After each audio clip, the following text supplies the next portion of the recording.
We tend to imagine the women of old Spanish courts the way movies show them, gliding through palaces and shimmering fabrics, whispering secrets behind those fans, living soft, elegant lives filled with music and roses. Pero la verdad was far more challenging. A court lady in the time of Queen Isabella lived in a world shaped by strict routines, political shadows, and endless expectations placed on very young shoulders. Many were daughters of noble families sent to serve, whether they wanted to or not. Their lives were not about indulgence or romance. They were about loyalty, strategy, survival, and knowing exactly when to speak and when to keep quiet. So tonight we're time traveling. We're going to slip quietly into her shoes, a young woman living just steps from one of the most powerful queens in European history, but with almost no power of her own. Pero antes de empezar, a tiny favor.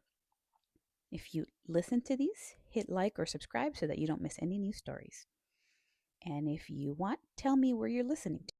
Me encanta imaginar that some of you are also sitting in bed in California like me, while others are getting cozy on a rainy night somewhere in Chile or Peru or Mexico or España. All right, let's go back, way back to a palace in late medieval Castile. Where the nights were cold, the corridors echoed with footsteps, and every woman at court carried her own quiet story. Before we step inside, get comfortable, adjust your blankets, find your favorite position, and let your breath soften. Because once we enter those stone halls, you're going to feel the past settle around you like a heavy cloak. Lights dim, start breathing slowly. Let's begin. Tonight, you're traveling. We're going back more than 500 years to the courts of Queen Isabella of Castile. But we're not following the queen, we're following you. You are a lady of the court, a young woman serving Queen Isabella herself. Your life is silks and stone, candles and whispers, duty and devotion. It's not a fairy tale, not at all. So close your eyes if you'd like. Respira profundo. Inhale through your nose. Exhale slowly through your mouth. Let's step into your life. Waking up in the Alcázar. You wake up to bell sounds, not a phone alarm. The first thing you feel is cold stone beneath the thin mattress and the weight of heavy blankets pressed around your body. You're in a chamber inside a royal palace in late 15th century Spain. Maybe it's the Alcázar of Segovia or a palace in Valladolid. Thick stone walls, small windows, long corridors, smell like smoke and incense. You open your eyes slowly. The room is dim, lit only by the faintest blue light sneaking in through a narrow window. No electricity, no soft lamp, no warm glow from a screen. Just shadow, stone, and breath fog in the early morning air. You shift and feel the straw inside your mattress ruffle. It pokes through the fabric sometimes, and you've woken up more than once with little scratches on your skin. Under your blankets, you feel the rough texture of linen against your legs. There's no fleece or jersey or cotton, just homespun cloth washed in lye and dyed in cold air. Somewhere in the room, someone moves. Your roommate and fellow lady in waiting, Ines, is already up, moving quietly so she doesn't startle you. Buenos dias, mi señora. At court, a woman's hair is not meant to be wild or free. It's meant to be controlled, contained, and presented. The morning devotion. In the hallway, the air feels even colder. You and the other court ladies move in a small group, skirts whispering over the stone floors, shoes clicking lightly. There's no quiet Bluetooth speaker playing lo-fi beats, just a soft echo of footsteps and the distant murmur of Latin prayers beginning in the chapel. You join the stream of courtiers heading towards the royal chapel. Knights, priests, scribes, noblewomen, servants moving at the edges. Everyone has a place and an order. You enter the chapel and the smell wraps around you. Beeswax candles, incense, and human breath. Painted saints watch from the walls, Christ on the cross, the Virgin Mary, La Virgen, Ángeles, At the front, near the altar, is a space reserved for Queen Isabella, la Reina Católica. She is not here yet, but her presence is felt in everything. The strictness of the prayers, the way people straighten their backs when they glance at the royal pew. You kneel on the hard bench. The wood bites into your knees. En el nombre del Padre, del Hijo y del Espíritu Santo. In Latin, the priest starts the Mass. You understand some of it, enough to follow, enough to answer responses in low practice tones. You bow your head. Part of you is praying, and part of you is just tired, and part of you is drifting, thinking about nothing, letting the drone of the priest's voice wash over you like white noise. You are a lady of the court, but you do not rule. Your job is to seem pious, calm, and obedient, to be seen, but not truly known. After Mass, everyone spills into the great hall. Servants carry in bread, cheese, maybe slices of orange if someone brought them from the south, jugs of watered wine.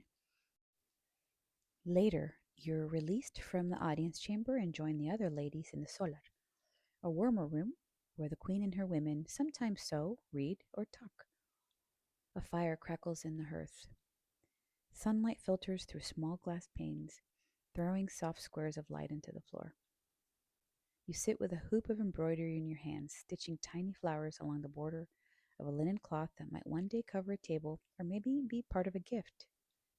Your fingers move automatically now. You've been sewing since you were old enough to hold a needle.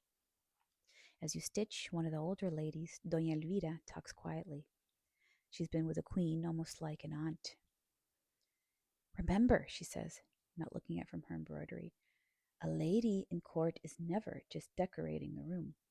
Nosotras escuchamos, we listen, we observe, we carry stories. You nod. You already know what she means. In this world, information is kind of a currency. Who argued with whom? Which nobleman is in debt? What the bishop muttered under his breath when he thought no one heard. You are not supposed to gossip, officially, but when women in court, like you or Doña Elvira, are the connective tissue of this whole system. You pass messages, smooth tensions, warn each other quietly when danger is in the air. It's a different kind of power. Soft, deniable, but real. Midday, comparing eras. The midday meal is simple. More bread, broth, maybe some stewed veggies and fish. You eat at a long table with other ladies, your body moving through familiar motions. You think for a moment of a modern lunch, a salad ordered on an app, eaten alone in front of a laptop, or tacos from a stand. Night, your own secret room. At last, the day releases you. You return to your shared chamber. The fire has burned low, leaving only embers, glowing quietly. Inez is already loosening her gown and yawning. You let her help you out of layers of fabric until you're back in your simple linen shift. Your hair is unpinned, braided loosely for sleep. You climb into your narrow bed. The mattress is lumpy, but at this point, your body knows every dip and ridge. You pull the blanket, thick wool, a little scratchy up to your chin. The stone wall at your side feels cold. In the darkness, you hear a guard's footsteps in the corridor, a distant dog barking in the courtyard, someone coughing in another room. You turn on your side, and here in the small pocket of time, you remember what Isabella said. Keep a small room inside that is yours alone. You picture it, a tiny hidden room within your chest, warm and quiet, filled with things that are only yours. Memories of your childhood home, the way your mother's hands felt when she braided your hair, the smell of orange blossoms in spring, a silly joke you shared with Inez, a song you hum only in your head. In that inner room, you're not just a lady in waiting or a noble daughter or a subject of the queen. You're just you, una mujer, a girl becoming a woman with her own secret dreams and quiet questions. As your breath slows, you think of the future, of voyages to lands you have never heard of decisions the queen will make that will shape the world, of women in other centuries who will look back at this time and say, Imagínate vivir así. Imagine living like that. They will have their own burdens, their own courts, offices, group chats, social feeds, their own queens, bosses, algorithms, expectations. But right now, none of that exists. There's only this: the slow cooling of the fire, the weight of the blankets, the rhythm of your breathing, and the soft, heavy drift towards sleep. You let your thoughts grow softer, blurrier, like ink in water. Whatever tomorrow brings, more prayers, more gossip, more duties, you will face it as you always have, with quiet attention, small rebellions, with that hidden room in your heart. For now, you don't need to do anything. No tienes que hacer nada. Just breathe. Just rest. Let the palace fade. Let Queen Isabella's court dissolve into the darkness. You are safe. You are warm enough. You are allowed to sleep. You have freedoms. Buenas noches.